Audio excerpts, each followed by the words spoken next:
ԱՄՆ-ի նախագահ Դոնալդ Թրամփը ևս մեկ վերջնագիր է ներկայացնում Իրանին, ասելով, որ Իրանի քաղաքակրթությունը կոչնչացվի եւ երբեք չի վերականգնվի։ Նրա խոսքով, եթե մնացած ժամանակահատվածներում Իրանի հետ համաձայնագիր չկնքվի, այն կանգնած է լիակատար ոչնչացման առաջ։ Սպիտակ տան ղեկավարի խոսքով այսօր երեկոյան կիմանանք, թե արդյոք Իրանը կգոյատևի, թե ոչ։ 47 տարվա շորթումը, կոռուպցիան եւ մահը վերջապես կավարտվեն, Աստված օրհնի Իրանի մեծ ժողովրդին, ասել է Դոնալդ Թրամփը։ Հիշեցնենք, Թրամփի կողմից Իրանին տրված վերջնաժամկետը լրանում է մի քանի ժամից։ Հակառակ դեպքում Միացյալ Նահանգները կհայտարարի Իրանի դեմ լայնածավալ ավիահարվածի մասին։ Դոնալդ Թրամփի կողմից Իրանի դեմ սպառնալիքներից հետո նավթի գինը կրկին բարձրացավ։ Sky News-ի փոխանցմամբ ԱՄՆ-ում 1 բարել հում նավթի գինը աճել է 3%-ով եւ դարձել $116։ Ինչ վերաբերում է Brent նավթին, ապա դրա գինը գերազանցում է $110։ Թուրքիայի ներքին գործերի նախարար Մուստաֆա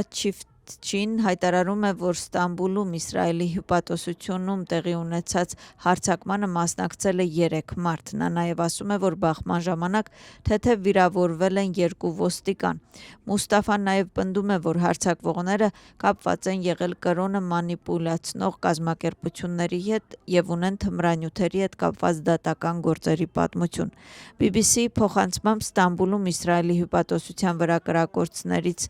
1 հրաձիգ սպանվել է, իսկ 2-ը վիրավորվել։ Հաղորդվում է, որ հարձակվողները երկար փողզենքեր են կրել։ Իլհամ Ալիևի այցը Վրաստան եւ քաղաքական գնահատականները։ Կառավարության հակառակորդները ասում են, որ թե տնտեսապես եւ թե քաղաքականապես Ադրբեջանը կարևոր գործընկեր է Վրաստանի համար։ Չնայած նրանք նաեւ նշում են, որ այս այցը որևէ կերպ քաղաքական կուսակցության նկատմամբ վերաբերմունքի արտահայտություն չէ, այլ վրաց ժողովրդի եւ երկրի նկատմամբ հարգանքի դրսևորում է։ Իշխող թիմը պնդում է, որ Ադրբեջանի նախագահի այցի ընթացքում քննարկված բոլոր թեմաները վերաբերում էին տնտեսական շահերին, խաղաղությանը եւ համագործակցությանը։ Վրաստանում պաշտոնական այցով գտնվող Ղազախստանի արտաքին գործերի նախարարը բարձր մակարդակի հանդիպումներ է անցկացրել։ Երմեք Կոշերբաևան հանդիպել է իր վրացի գործընկերոջը, ստորագրել է համագործակցության հուշագիր։ Կոշերբաևան արդեն հանդիպումներ է ունեցել Վրաստանի նախագահ Միխեիլ Ղավելաշվիլիի եւ վարչապետ Իրակլի Կոբախիձեի հետ։ Վրաստանի կառավարության ղեկավարը հանդիպման մասին գրառում է արել սոցցանցում։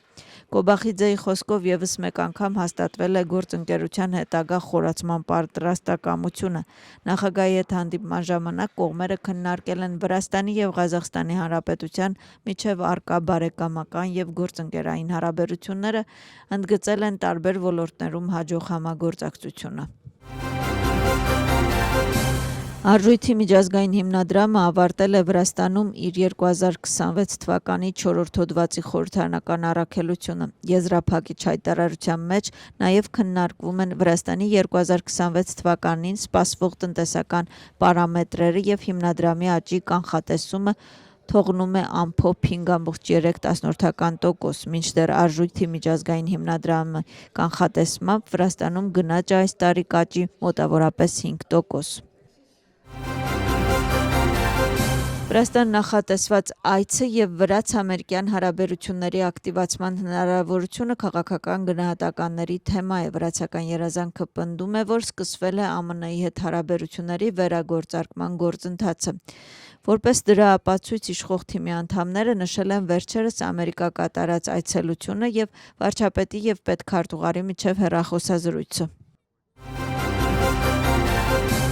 Վրաստանի խորհրդարան արագացված կարգով քննարկում է դրամաշնորհների մասին օրենսգրքում փոփոխություններ կատարելու հարցը։ Ինչ է նախատեսում դրամաշնորհների մասին օրենքում մեկ այլ փոփոխություն։ Նախաձեռնության համաձայն Վրաստանում հավատարմագրված դիվանագիտական առաքելությունների, հյուպատոսությունների եւ միջազգային կազմակերպությունների կողմից տրամադրվող միջոցների որոշակի տեսակները դրամաշնորհներ չեն համարվում։ Խորհրդարանական իրավական հարցերի հանձնաժողովի նախագահը բացատրում է, որ իրականում դիվանագիտական գործունեության մեջ ոչինչ չի փոխվում, բայց երկիմաստությունից խուսափելու համար պարզաբանումներ են կատարվում օրենսդրական մակարդակով։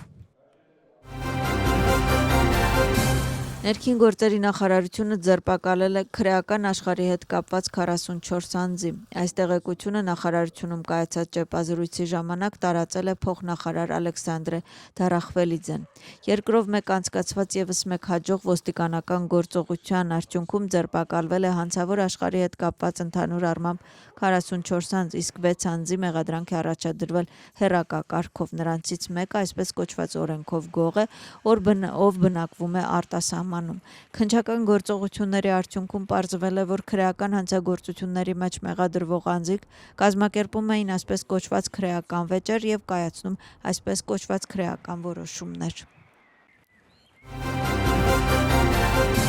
Բաթումի քաղաքապետարանի քաղաքային տեսչությունը բուլվարից հեռացրել է ևս 3 չարտոնված օբյեկտ, այդ թվում 2 սննդի եւ 1 առևտրի օբյեկտ։ Վերոնշյալ օբյեկտների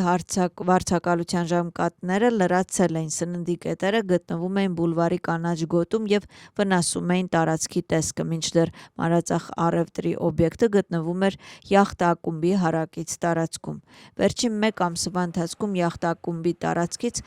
հեռացվել է 14 չարտոնված առևտրային օբյեկտներ։